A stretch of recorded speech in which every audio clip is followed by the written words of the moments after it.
These are 6 of the hottest ideas out there right now. The first is that we're in a climate emergency. Somewhere between a third to about half of all people think that we are headed towards human extinction. Renewables, we're told, are the future. It's almost inevitable. It's just a matter of how long it takes. Urban density is everything. We all have to live in cities and high rises. No more sprawl should be allowed. No more building on former farmland. Housing solves homelessness. It's right there in the word. Homelessness is just not having enough homes for people. So we just need to build more homes, and that will solve the problem. Drugs should be legal. Drugs aren't the problem. It's just our relationship to them. So for example, instead of injecting drugs, the San Francisco city government has proposed in its advertising campaign, you could just snort them or smoke them. And they should be legal, and we should create special places for drug users, and we should provide them with the drugs they want, whether it's heroin or cocaine, fentanyl or meth. Republic is in danger. We saw the January 6th hearings. We're on the cusp of the end of our republic. It's been a good 225 years, but we're basically at the end of it now. It's threatened by people like this and the Viking helmet.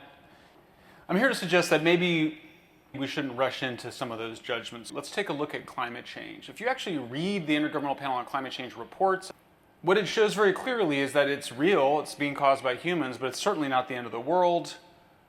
Those disasters that everybody talks about are actually going down. This is from the only source of global disaster information in the world. It's MDAT data center in Belgium, and it shows that the number of global weather and climate disasters since the beginning of the century has gone down. How could that possibly be the case? All we've heard is the opposite. The reason is because disasters are measured as 2 things: deaths and costs. Natural disasters, in other words, are not extreme weather events. There is evidence that we are seeing some more of that extreme weather, particularly temperature extremes, heat waves, and precipitation. But the disaster is when it kills somebody and causes economic damage, and those costs are going down. Why? Because we're becoming more resilient to natural disasters. So the number of people that died from natural disasters declined over 90% around the world during a period when the global population has quadrupled. Around 400 people die in the United States from natural disasters annually. What explains then these floods that we're seeing? Basically, all of it can be explained by the fact that more people are living in areas where there's flooding. So as cities grow, more people are living near flood zones. What about the costs? If you don't account for more wealth in harm's way, then it looks like the cost of natural disasters has gone up. But that's because if you go to Miami Beach today, as opposed to 100 years ago, there's just a lot more buildings and wealth there. So when a hurricane rips through, there is more economic damage. What about food? According to the United Nations Food and Agriculture Organization, the main event in terms of whether or not we're going to grow enough food in the future is whether or not poor countries have access to irrigation, fertilizer, and tractors. So you can see here in rain-fed systems where there is no irrigation, you do see a small decline. That's the little white dots on the right-hand side, a small decline in overall yields, but the little black dots are what you would get in terms of yield increases with technical change, fertilizer, tractors, pesticides, and whatnot. Here's the most shocking thing. You never would find this out if you read the New York Times. Global carbon emissions actually slightly declined over the last 10 years. They declined in the United States from 2005 to 2020 by 22%. 61% of that decline was just by switching from coal to natural gas. The other significant cause of the decline is that we just had less deforestation than we had had in previous decades. The world is actually reforesting, and we've seen a decline in fires. What about renewables? We've been in a huge renewables experiment around the world, particularly here in California, but also in places like Germany, and it's now clear that they just can't power our high energy civilization. You can see that California cities have the most expensive electricity in the country outside of Hawaii, which has to ship its fuel to burn in its power plants. We have the most expensive electricity, and that's because of this heavy use of solar panels and wind turbines. We saw our electricity prices rose 7 times more in California than in the rest of the United States over the last decade. The reason is that solar and wind, they don't produce the power when you do need them, and then they produce too much power, so you end up having to pay someone to take the power when you're not using it, or having to run your backup generators when you need it. That's why we were on the cusp of blackouts 2 weeks ago. The sun starts to decline at the very moment that demand for electricity rises, around 5 p.m. If you buy a solar panel, it's cheaper today by 75 to even 90%. If you go to Home Depot, you buy a solar panel today than it was 10 years ago. But it makes electricity expensive because when you add all that solar and wind to the grid, it just takes more backup power plants, more wires, more people to manage that intermittency into the grid. So you can see here, the more renewables you have, the more expensive your electricity is. That's true around the world. California actually used to get more electricity. Look at that 2011 number. We used to get more of our electricity from zero carbon energy sources in 2011 than we do today. Why? Because we had a nuclear power plant operating that our previous governor shut down, and because we're in a drought, so we don't have as much hydroelectricity. As a result of this heavy dependence on renewables, with a shortage of natural gas, we're actually going to go and burn more coal this year worldwide. Fundamentally, this is a problem of the dilute nature of sunlight and wind. There's just not much energy in those fuels. So you have to spread solar collectors over a much larger amount of land, about 300 to 400 times more land to get the same amount of electricity from a solar farm as from a nuclear power plant, 400 times more for wind. But the real problem is just that we can't keep importing solar panels from China because they're made by incarcerated Uyghur Muslims, mostly in concentration camps. For me, this is just a fundamental moral issue. We shouldn't be importing things from places that are committing what the State Department calls genocide. We saw that Europe became overly dependent on Russian natural gas. That's why they were not able to deter Russia from invading Ukraine. And now Europe is in the worst energy crisis probably in its history, certainly in 50 years. Germany is rapidly deindustrializing. Fertilizer production has declined 70%. Steel manufacturing declined about 50%. You can see the materials on the right-hand side there are all made in China, and it requires increasing the material intensity when you move from natural gas and nuclear, for example, to solar and wind and batteries, moving our dependence on these critical materials from the United States to China. Not going to happen. No Democrat or Republican president is going to want to see this reduction of American energy security. What about density? The big idea has been expressed by the Bloomberg columnist Noah Smith. Tokyo rent is cheaper because it builds lots of housing and it hasn't required sprawl. Tokyo, according to Noah Smith, didn't have any sprawl. It just stayed the same size of a city and it just grew up. I thought this was fascinating, so I looked it up and it turned out to be totally wrong. Tokyo has absolutely sprawled. Have you been to Tokyo lately? One time my wife and I went to go get this special black ramen that she really wanted. It took us like an hour on the subway just to get to a different part of Tokyo. New York University, which does this mapping exercise for cities, finds the same pattern around the world. There is no exception. All cities sprawl and densify at the same time. So the YIMBYs and other advocates of urban density, of whom I am one, I love urban density. Who doesn't? I love the walkable, dense cities. You only get that if you have sprawl. Housing prices get far too high if you don't have some sprawl. So here's another way of looking at that flood map. Just look at it. You get the greater density when you get the sprawl. It's a pattern all around the world. We now have this really cool problem, which is that we've got all these empty office buildings that nobody wants to go to work in anymore. Some people will come back, but I think we can all agree it's not going to be like what it was. So what do? Obviously, the solution to this is to try to do some of those conversions. What about housing as a solution for homelessness? Why is it that we have so many homeless people in California?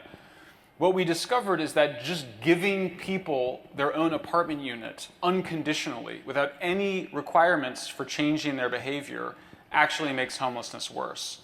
The vast majority of the people on the street either suffer from untreated mental illness or drug addiction. Your intuitive sense that people that are on the street are not just poor people is correct. This has been proven by study after study.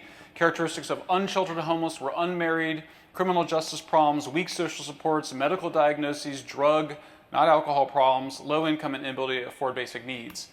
I'm very sympathetic to this population. We're mistreating them by suggesting that they have the same problem as low income people. These are people that need medical care. Housing First, which is just giving apartment units to whoever says they want one, does not address the underlying problem of why people are homeless in the first place. The basic pattern is you become addicted to hard drugs, you stop working, you lie, steal, and cheat from your family struggles with what to do with you because it's so painful. What do? Do I kick my son or daughter out where they're going to go live on the street and either steal or turn to sex work to maintain their addiction, or do I keep them in the house where I am maintaining their addiction? If you've ever been on the inside of that dilemma, it's extremely painful and serious.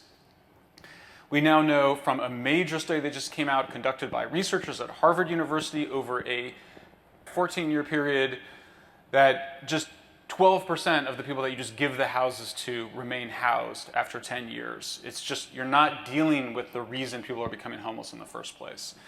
You can see that cities basically decide how many people are going to be sheltered, meaning inside shelters or permanent supportive housing or rehab or group homes or something inside, and who will let them stay outside.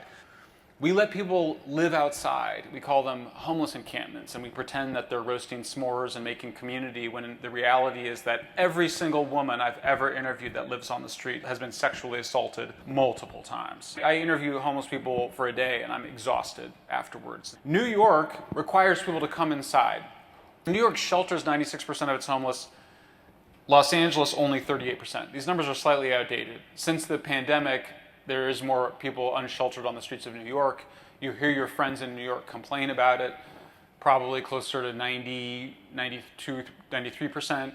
Los Angeles is now down to 30% sheltered. A lot of people I talk to, my progressive friends, there's kind of the Big Lebowski attitude. Take it easy, man. You like to drink Chardonnay and smoke a joint.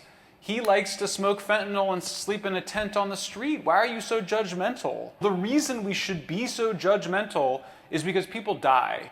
The rate of death is 3 times higher in New York than in Los Angeles, even though there's 14,000 more homeless people in New York than Los Angeles.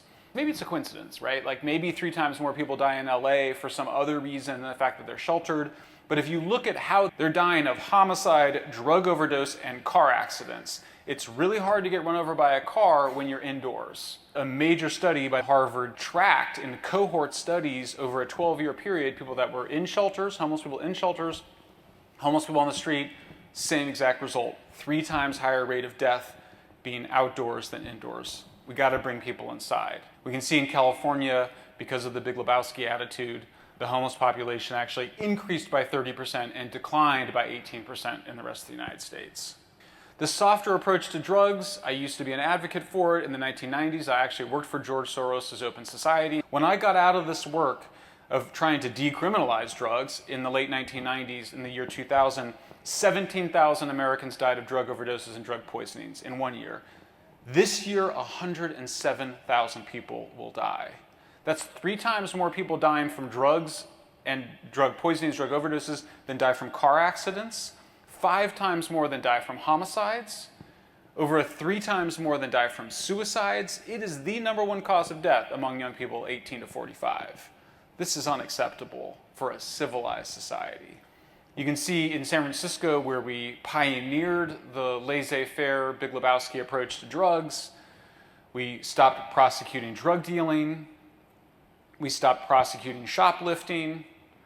We let people out of the jails, no consequences for behavior. And here's what people in San Francisco think. 65% say the situation is worse in San Francisco than when they first moved to the city. 39% say homelessness is the biggest problem. 24% of all residents said they'd either been assaulted or threatened with assault at some point over the last 5 years. That's a very large share of people to have been assaulted. Theft, 45%.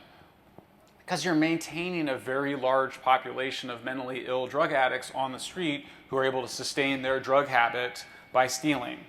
When you see people in psychotic states, some of them might have schizophrenia, but the share of the population that suffers schizophrenia does not change. But methamphetamine consumption has just gone up and up. We're dealing with these overlapping poly-drug use crises, methamphetamine and fentanyl. The Republic is fine. There was a security problem on January 6th. I say this as a Democrat my whole life. I voted for Hillary, I voted for Biden. I don't like Trump, never liked Trump, but a guy with a Viking hat on does not pose a threat to American Republic. I lived in Brazil, I've been to Argentina, I lived in Central America. Here's how you overthrow the government. The junior military officers murder all the senior military officers. They then kill or kidnap the president. They occupy the media. They kill the Supreme Court justices and install their own justices. You don't send a bunch of yahoos with Viking caps into Congress. That's just not a threat to the Republic. We listen to the Supreme Court. I didn't love the outcome of the 2000 election, but the Supreme Court interprets the Constitution. We look to the Supreme Court. We have a military that when push comes to shove, they actually ignored much of what President Trump told them to do. And they are going to take orders to the Supreme Court, not from a rather bullying president. So we just need to calm a bit down. Some people are going to say that they didn't win the election. What are you going to do? Arrest them for saying that? You have a First Amendment. People can say all sorts of garbage. You can't threaten people, but you can say that you won the election when you actually lost it. Ignore them. The Republic's fine. The civilization is in trouble. Civilizations are really three things: abundant energy, law and order, and meritocracy. Like, that's basically it. And when you have these constant attacks on those three pillars of civilization, you've got a problem. Civilization means a network of cities, cityfication, civilization. You can't cram all these people into a city, a dense city, without having law and order. It's not going to work. Why would you want to have to go into a place that you consider to be dangerous? We just let people out of prison without rehabilitation. When you can get people into drug rehab, psychiatric care, it's much more humane. You can't just let people out of prison and expect everything's fine. We don't have enough police officers. They tried to defund the police, and then as soon as crime went up, everybody backtracked on that, including the mayor of San Francisco. But the real issue is this demonization of the people involved in taking care of our civilization. When you interview cops who either are on the verge of quitting, thinking about quitting, or have quit, what they tell you is about respect. It's not about the money. It's the sense in which they've been treated by the society as the bad guys. These are people that put their lives on the line to protect and serve. Imagine if there was a defund the nurses campaign, a defund the doctors campaign, defund the teachers, where the whole society is rallying, yeah, boo on that whole group of public servants, boo on them. And then we're shocked when criminals feel free to just go on the rampage. You can call 911 and it will take 2 hours to get a police officer there. You're on your own. That's insane. That has to stop. Homicides are significantly elevated from 2019. So what do we do about this? I'm a liberal in my compassion for the vulnerable. I'm a libertarian in my love of freedom. I'm a conservative in that I think you need civilization to have both of those. We need a pro-civilization coalition. We need to respect the institutions that allow for civilization to exist. And yes, of course that includes our electoral institutions. We should ignore the people that are out there claiming that there's some widespread fraud that led to them not being elected or whatever. We also need to affirm police, psychiatrists, teachers, social workers. We're all in this together. It's a single fabric of civilization that allows us to live this incredible, prosperous life. We need to affirm our civilization. That starts with abundant energy. Renewables aren't going to get us there. If the United States wants to support our allies in Europe and Asia, we need to expand nuclear power at home. It's reliable, it's cheap, it's clean, zero carbon. You get energy security, and you're able to aid our allies with abundant natural gas. This is the solution for security, for abundance, for cost, and for decarbonization, because climate change is something we should act on even if it's not the end of the world. Energy consumption is still very tied to GDP. There is no poor, high-energy country, just as there is no rich, low-energy country. You can reduce your energy consumption per capita a bit. The basic direction of travel is from energy-dilute fuels. These are carbon-intensive fuels. These are material-intensive fuels. Remember that chart I showed of how all those minerals, copper and lithium and all these rare earths, significant increases? If you want to protect nature, you want to use less of it. A single Coke can of uranium can produce all the energy I need for my entire high energy life, as opposed to many train cars worth of coal or wood. All that smoke and particulate matter is material throughput going into the natural environment as pollution.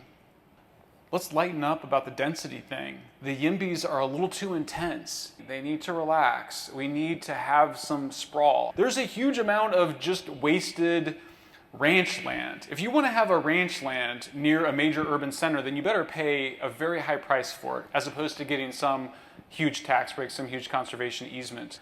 We can produce a lot more beef on a lot less land and have much more of that land for housing. This is the right social contract. This is the right agreement that we should have between developers, residents, landowners for new housing. Convert those commercial places into residential. I know it's not easy, but it's obviously going to be a lot cheaper to convert those high-rise city buildings into residential areas than just take the whole building down. It's clear a lot of people are not going to come back, and we should move on to transforming some of them into apartments. We don't want to be cruel. We want to rehabilitate people. The way you do this is you have cops and social workers working together. You've sometimes heard people say, why do we need police to respond to mental health crises? Because 95% of the mental health calls is violent. So you can't send a social worker alone to those calls. You pair up police officers and social workers together. You got to shut down the open air drug markets, the open air drug scenes, which we euphemistically refer to as homeless encampments, and mandate treatment as an alternative to jail. You got to go to treatment, you got to get clean, or you're going to suffer time in jail. That means that you need a shelter-first policy, housing earned. We have a limited amount of subsidized or socialized housing. It should be a reward for people getting free of drugs. There's a classic study that was done in Birmingham, Alabama. Homeless people got off the streets, they got into shelter, you pass the drug test, you get your own apartment unit. You fail the drug test, you go back to shelter. Nobody lives on the street. Nobody goes back to the street. But you don't reward people with an apartment unit because they're drug addicts. Shelter-first housing earned. This is called contingency management. Other people, such as people with schizophrenia, my aunt had schizophrenia, live in a group home, social worker on site. This is not rocket science. This is how every civilized country in the world deals with this problem. Thank you very much.